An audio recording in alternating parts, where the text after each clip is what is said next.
দুজনের মধ্যে সেটিং এ কাজ চলছে। অতএব ও যে কথা বলেছে ওই কথাটা আমার সরকারেরও মনোপুত হয়েছে, তাই ওকে অ্যারেস্ট করেনি। যদি এর মনোপুত না হতো অ্যারেস্ট করতো। তাহলে বলুন, আমার ইসলাম কি এইভাবে মিথ্যাচারের গাল খাবে? এইভাবে আমার ইসলামের উপর অপমান অপদস্থ করা হবে? আর আমরা মুসলমান খামোশে শুধু মসজিদে গিয়ে সেজদা দিয়ে মনে করব না জান্নাত পেয়ে গেছি, এক মাস রোজা রেখে মনে করব জান্নাত পেয়ে গেছি। অত সহজ নয়। নামাজ রোজা দাড়ি টুপি রেখে যদি জান্নাত পাওয়া যেত, তাহলে ইমামে হোসাইন পাক এজিদের বিরোধী করলো কেন? কিছু বুঝতে পারছে না মহারাজ? অসুবিধা হচ্ছে। অথচ আমার রাসূল পাক সাল্লাল্লাহু আলাইহি ওয়াসাল্লাম বললেন, ইসলামে কেউ যদি রেপ করে তার শাস্তিটা কি, ওটা শুনবেন না? আজকে আমরা দেখছি যে রেপ করছে তাকে শাস্তি দেওয়া তো দূরের কথা, তাকে বাঁচাবার জন্য কোটি কোটি টাকা খরচ করে জামিন করার ব্যবস্থা চলছে না চলে না? পুরো দেশ জুড়ে বিজেপি শাসিত এলাকাগুলোয় নারীরা নিরাপদে নয়। উত্তরপ্রদেশে 4 বছরের 5 বছরের 7 বছরের ছোট্ট ছোট্ট বাচ্চা কন্যাগুলোকে রেপ করা হচ্ছে। মণিপুরে উলঙ্গ নারীদের ঘরে রাস্তায় ঘোরানো হচ্ছে। যেখানে যেখানে বিজেপি সরকার আছে, এই অপদার্থ বিজেপি গভর্নমেন্ট এরা নারীদেরকে সুরক্ষিত দিতে পারে না। উপরন্তু তাদের এমএলএ আবার ইসলামের বিরুদ্ধে মিথ্যাচার করছে। তোদের তো ডুবে মরে যাওয়া দরকার, তোদের মুখ দেখাবার জায়গা নেই। কেন তোদের আমলেতে এই ভারতবর্ষের কম বেশি 20-25 লক্ষর উপরে নারী গায়েব হয়ে গেছে, নিখোঁজ। এই বিজেপির আমলে এরা আবার ইসলামের বিরুদ্ধে কথা বলছে। কিন্তু এত বলার সাহস পেয়েছে কি করে? ওদের হাতে রাজ পাওয়ার আছে, এজন্য ওরা অন্যায় নিজেরা করছে আর চাপিয়ে দিচ্ছে আমাদের ঘাড়ে। ইসলাম বলছে কেউ যদি রেপ করে, ইসলাম বলছে তাকে গলা পর্যন্ত পুঁতে দাও, পুঁতে দিয়ে পাথর মারতে মারতে মারতে মারতে তাকে মেরে ফেলো। কেন? মায়ের জাতকে যে পুরুষ সম্মান করতে জানে না, ও পুরুষ মানুষ সুরাতে দুপায়ে একটা পশু, যাকে কোরআনের ভাষায় বলে উলাইকা কাল আনআম বাল হুম আদাল, তারা চতুষ্পদ জন্তুর নাই, তার থেকেও নিকৃষ্ট। অতএব এই পাগলা জালিম হিংস্র দুপায়ে পশু, দেখতে মানুষের মতো, এ মায়ের জাতকে যখন সম্মান করতে জানে না, একে মেরে দাও। এটা হলো ইসলামের আইন। এই আইন আপনাদের পছন্দ নয়, জোরে বলুন। কিন্তু আজকে এই আইনের বিরোধী করছে কারা? হয় তার ছেলে, নাই তার ভাই, নাই তার দলের ক্যাডাররা, যারা নারী দেহ শোষণ করে ঘুরে বেড়ায়, যারা রেপিস্ট, তারা আজকে ইসলামের বিরোধী করছে। শুনছেন না শোনেন না? মায়ের জাতের উপরে জুলুম হবে, এটা মেনে লিয়া যাবে? তাহলে আজকে বলেন ইসলাম নারীকে কতটা মর্যাদা দিয়েছে, বা সেটা একটু শোনেন। বলি নাকি? এ তো ইসলামে নারীদের উপরে জুলুম করলে তার শাস্তি, এবারে মর্যাদা কত দিয়েছে শোনো। আল্লাহ নবী জানিয়ে দিলেন, কেউ যদি 2 কন্যা সন্তান পায়, ওই 2 কন্যা সন্তানের বাবা যদি কন্যাকে লালন পালন করে নিয়ে তাকে যদি বড় করে স্নেহ মমতা ভালোবাসা দিয়ে তার বিবাহটা দিয়ে দিতে পারে, আমি রাসূলুল্লাহ জানিয়ে দিই, ওই 2 কন্যার বাবা কিয়ামতের দিনে আমি রাসূলুল্লাহ আমার শাফাত পাবে। আমি নবী তাকে শাফাত করে জান্নাতে নিয়ে যাব।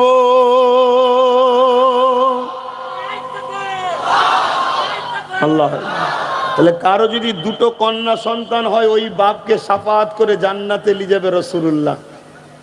এই শুনছেন? এমন কেউ বলেছে 2 কন্যা হলে এই ফ্যাসিলিটি আছে? বলুন, কেউ আছে?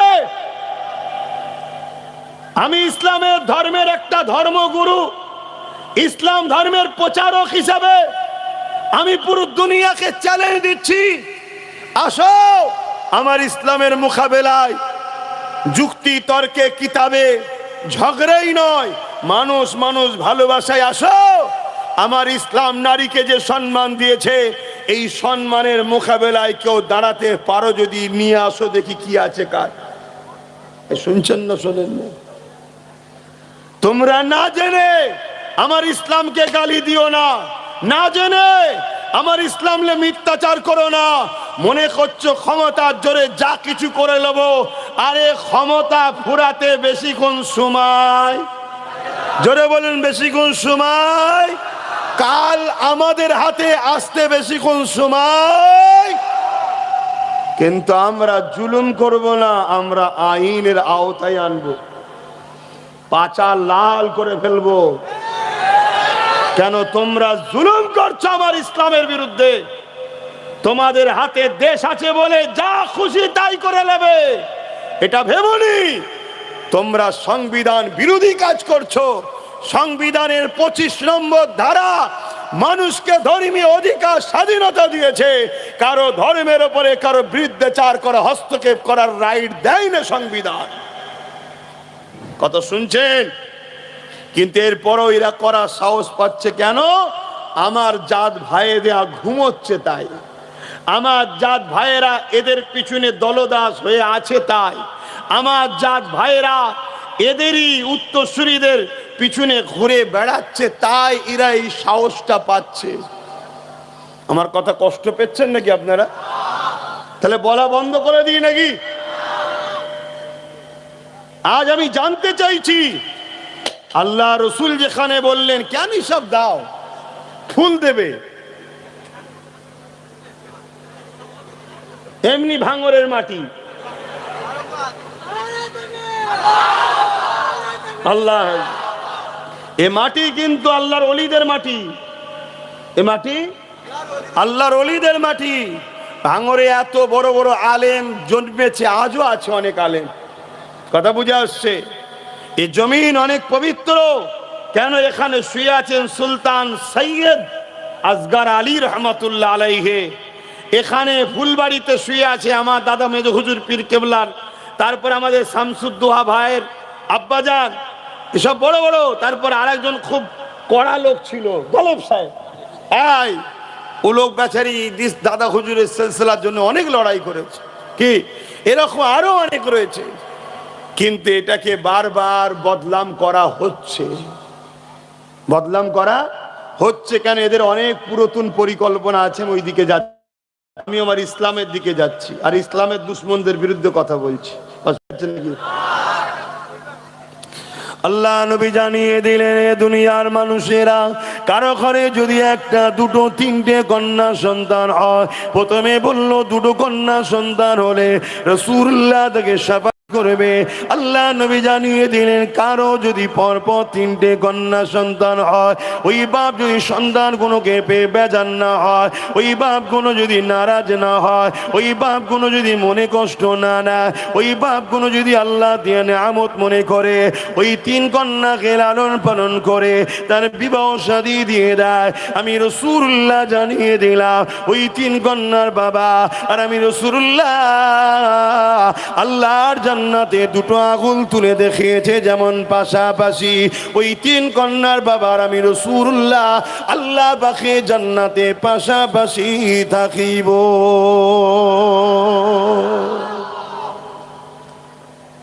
তাহলে বলুন, ইসলাম নারীদের সম্মান দিয়েছে না দেয়নি?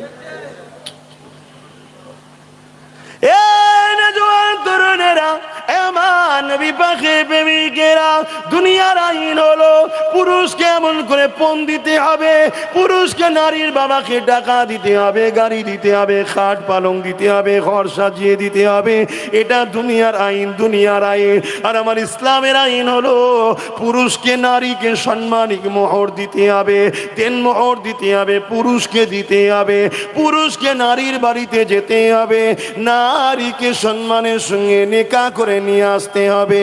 এ যুবকেরা, তরুণেরা, বাপেরা, আল্লাহ পাক আমার রাসূলুল্লাহর মাধ্যমে নারীদের কি মর্যাদা দিয়েছে, কি সম্মান দিয়েছে। এ পুরুষেরা শুনে রেখে দাও, আমি একজন পুরুষ এবং হুজুরের ঘরের ছেলে, নবীর খানদান হিসাবে বলে যাচ্ছি, প্রতিটা পুরুষের জান্নাত হলো নারীর পায়ের তলায়। প্রতিটা পুরুষের জান্নাত হলো নারীর পায়ের তলায়। ওই নারীটা হলো ওই পুরুষের আম্মা জান। আল জান্নাতু তাতা আকদামুল উম্মাহাত। প্রতিটা ছেলে শোনো, প্রতিটা পুরুষ শোনো, প্রতিটা ছেলেদের জান্নাত হলো তার মায়ের পায়ের তলায়। মা হলো নারীর জাত, তাই নারীদের এত মর্যাদা আল্লাহ দিয়েছে। এ আমার মায়ের জাতেরা, আজ আপনাদেরকে বলি, দুনিয়া আপনাদেরকে নিয়ে খেল তামাশা বানাতে চাইছে, দুনিয়া আপনাদেরকে নিয়ে মজা করতে চাইছে। কিছুদিন আগে দেখতে পেলাম এই ভারতের একটা ভণ্ড বাবা, সেই বাবা নিজে বলতে লেগেছে নারী হলো মজা করা জিনিস। দেখেছেন কেউ সোশ্যাল মিডিয়ায়? কে কে দেখেছেন একটু সাক্ষী দেন।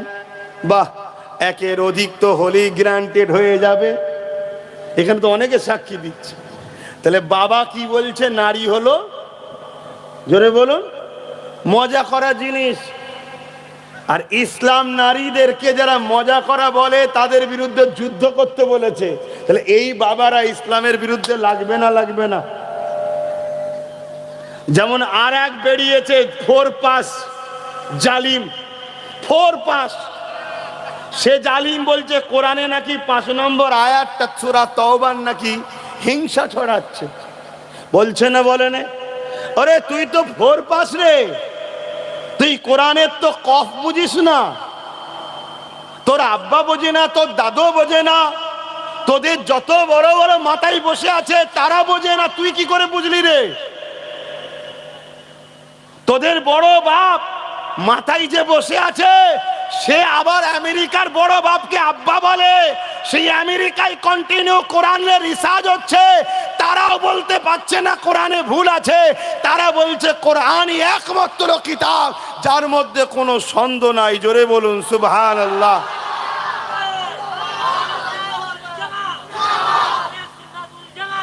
কিন্তু এত বড় বড় কথা বলার সাহসীরা পাচ্ছে কি করে জানেন?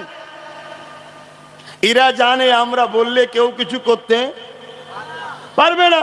আর মুসলমান তারা তার রসুলকে ভালোবাসে। রসুল বলেছে যে দেশে ভালোবাসো, যে দেশে থাকো, সে দেশের সার্বভৌমত্ব নিরাপদে রাখো, দেশের শান্তি রাখো, দেশে বিশৃঙ্খলা করো না। এটা রসুলুল্লাহর হুকুম, জানেন তো নাকি? দেশের আইন ব্যবস্থাকে মান্যতা দাও। তা এ জাহেল গুলো জানে, এ মূর্খ গুলো এতটুকু জানে যে মুসলমান কোনো আইনকে তো হাতে নেবে না, ওরা তা আইনকেই প্রাধান্য দেবে।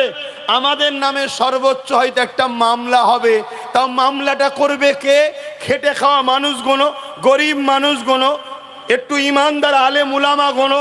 আর একটা আজকে হয়তো ইমানদার এমএলএ হয়েছে, সে হয়তো একটু কেস করবে, বাকি তো আমাদের কেউ করবে না। তা আমাদের কে কি করবে? বাপ ওপরে বসে আছে, বোন এখানে বসে আছে, আমাদের কেউ কিছু করতে পারবে না। তাই তো এত বড় বড় কথা বলার সাহস পাচ্ছে। আমার কথায় একমত হতে পারছেন না নাকি?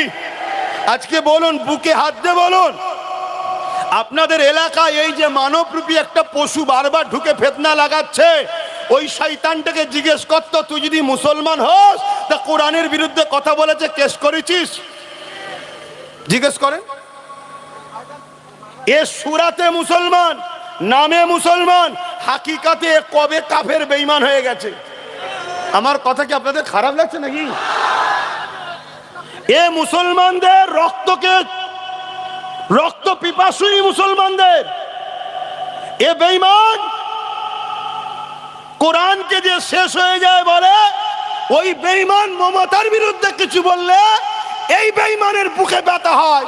কিন্তু এই বেঈমান একবারও আজকে এত বড় কথা বলল কোরআনে নাকি ভুল আছে, একটা কেস করা দরকার ছিল না? ছিল না কেন? তুই কেস করা মানে 2.5-3 কোটি মানুষের কেস, এই 2.5-3 লক্ষ মানুষের কেস। কেন? তুই এটা এমএলএ, ঠিক না বেঠিক? আজকে এতগুলো প্রধান আছে, এতগুলো এমএলএ আছে, শুনছি নাকি 44টা মুসলমান এমএলএ। আমি জানি না 44টা, একটা কেউ কেস করেছে? এতগুলো মন্ত্রী তন্ত্রী, ইটা উটা, কি তোমাদের এখানে একজন কোন মৌলানা সাহেব মন্ত্রী এসেছিল, আবার ঘটপুকুরে স্লোগান দিচ্ছিল মৌলানা সাহেব মন্ত্রী, কেস করেছে? কেন করেনি? কেন কেস করেনি? এইটা বিবেককে প্রশ্ন করো। এটা আমার জিজ্ঞেস করার অধিকার আছে না? না, তোরা বলছিস তো মুসলমান, তাহলে তোরাদের কাছে আল্লাহর কোরআনের বিরুদ্ধে মিথ্যাচার করছে, তুই কেস করিসনি, তার মানে এটা প্রমাণ দিচ্ছিস ও ঠিক বলেছে। ও ঠিক বলেছে, না হয় অন্যায় বললে তুই কেস করতিস, আর নচেত তুই সেজে আছি মুসলমান শুধুমাত্র আমাদেরকে টুপি পড়াবি বলে। আমাদের জায়গাগুলোকে তোদের দ্বারা বেঈমানরা দখল করে রাখবে, এই জন্য তোদের মতো মুনাফেক ছেড়ে রেখেছে। আর নচেত তুই কবেই ইসলাম থেকে বেরিয়ে কাফের হয়ে গেছিস। শুনছেন তো নাকি? আমার এখানে একটা প্রশ্ন আপনাদের কাছে, অসুবিধা হচ্ছে? বুকে হাত দিয়ে বলুন, আপনাদের দাম বেশি না কোরআনের দাম বেশি? কারা কারা বলছেন কোরআনের দাম বেশি? আমাদের থেকে একটু হাত তুলে সাক্ষী দেন। এ সত্য তো? হাত না পান? তাহলে আমি, আর শোনেন শোনেন, তাহলে আমি বলছি মুসলমান, আমি বলছি আপনাদেরকে ভালোবাসি, আপনাদের জন্য আমি জানতে দেবো, আপনাদের জন্য কলকারখানা করব, আপনাদের জন্য স্কুল করব, আপনাদের জন্য এই করব ওই করব, আমি বলছি আমি মুসলমান। আর আমার কোরআনের বিরুদ্ধে যখন কথা হবে, আমি কিছু প্রতিক্রিয়া দেবো না, কেস করব না, তাহলে বুকে হাত দিয়ে বলুন, আপনি বিপদে পড়লে আমি সাথ দেবো মনে হয়? কারণ আপনার থেকে দামি তো কোরআন। আমি কোরআনের পক্ষে যখন নেই, মুসলমানের পক্ষে আছি। এগুলো মাথায় ঢুকাও। কেন ঢুকাতে বলছি? শুধু ভাঙরের বলি না, সব জায়গায় বলছি। এই কারণে বলছি, তোমাদেরকে মেরে ফেলার প্ল্যান চলছে। ভাবো, এগুলো তো বলে বলে টেস্ট করে দেখছে যে তোমরা কি করতে পারো, তাই তোমাদেরকে সজাগ করাচ্ছি। ইসলামের বিরুদ্ধে এত বড় কথা হলো, কেউ কেস করেছে? সাধারণ লোক কেস করছে আলাদা কথা, একটা সরকারি পদে বসে থাকা লোকের কেসের গুরুত্ব আছে না? নাই। কিন্তু একটাই আল্লাহ নবী বংশের আওলাদ দিয়েছে ক্ষমতা, সামান্য ছোট্ট, সে কেস করেছে।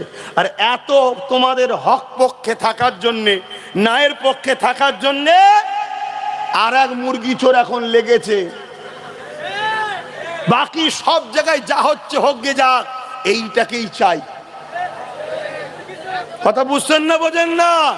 কিন্তু আমি জানতে চাইছি, আমরা সবকিছুকে বাজি লাগিয়ে হলো এই চ্যালেঞ্জকে অ্যাকসেপ্ট করতে রাজি আছেন না নাই? জোরে বলুন, আছেন না নাই? আমরা দেখতে চাই যে মসজিদ মাদ্রাসা কোরআনের দুশ্মনের কত পাওয়ার রয়েছে, আর মোহাম্মদ রাসূলুল্লাহর গোলামদের কত পাওয়ার আছে আমরা দেখতে চাই। তোদের যদি 1 লক্ষ বুলেট থাকে, আলহামদুলিল্লাহ, আমরা 1 লক্ষ বডি দিয়ে, জানকে দিয়ে গুলি খেয়েও আমার রসুলের ইসলামের দুশ্মনদের বিরুদ্ধে লড়াই চালিয়েছি, আগামীতেও চালাবো। বলুন ইনশাআল্লাহ। ভাইয়ের আমার, খুব মাথায় ঢুকান। আপনি বলবেন, হুজুর আপনি কি ওয়াজ করছেন?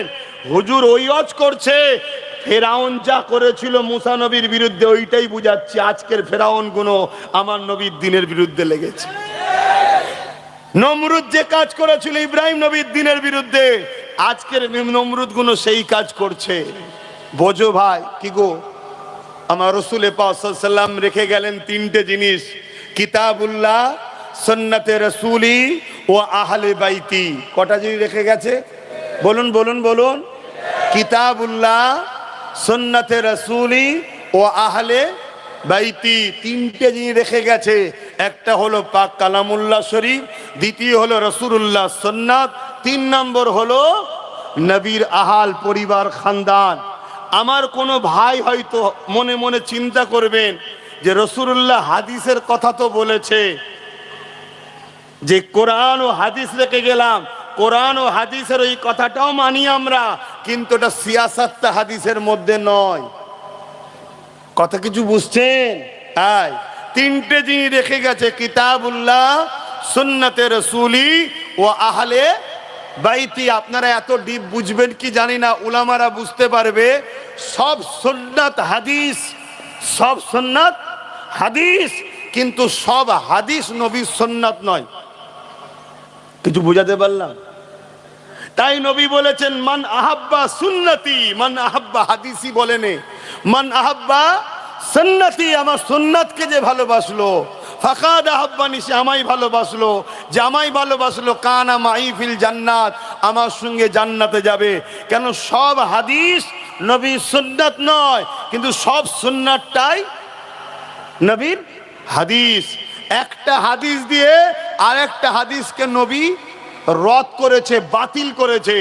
বাতিল বলে ওটাকে হাদিস অস্বীকার করলে ঈমান চলে যাবে, ওটাকে হাদিস বলে সম্মান করতে হবে, কিন্তু ওর উপরে আমল গ্রহণযোগ্য নেই, আমল করতে পারা যাবে না। যেমন রসুল বললেন, কবর জিয়ারত করতে যেও না, কবরের কাছে যেও না, এটা হাদিস না হাদিস নয়? জোরে বলুন। কিন্তু